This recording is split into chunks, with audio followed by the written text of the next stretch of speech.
Hey, this is Dr. Connor Robertson from Syntacz, and in today's video, we're going to talk about managing your profit margin. So we use this fundamental concept called the 10-20-20-50 rule, and this really is for service-based businesses, okay? Service-based businesses, and typically are B2B, right? This is important to note because every business is a little bit different. If you have a product, this is not going to make sense, right?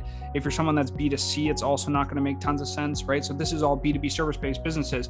And we use this 10-20-20-50 model. And basically this is your acquisition up here. This is all adds up to 100%, right? This is your acquisition. This is your sales cost. This is your operational cost, and this is your margin, right?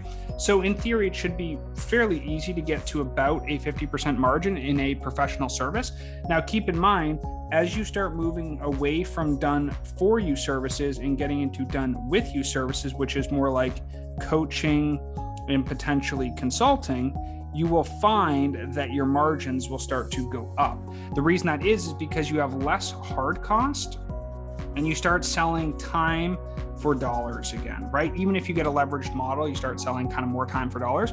So if you are having trouble with your margins and you have a fixed operational cost, let's say like your ops cost you 10K a month.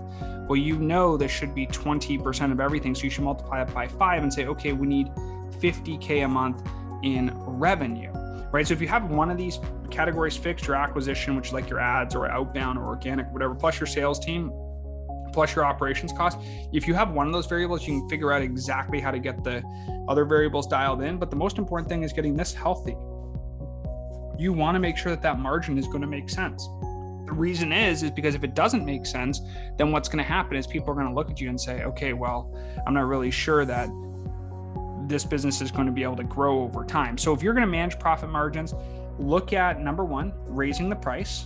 So if this number is fixed, you might need to raise the price so that you can close more deals at a better rate, and look at focusing on margins by reducing your operating expenses right here, right? Your acquisition, you want to continue to spend a bunch of money here. You want to have a good sales team in place. You really want to focus on, hey, how can I have cheaper acquisition or raise my price so that the percentage of cost that operations is goes down, which in turn makes my margins go up.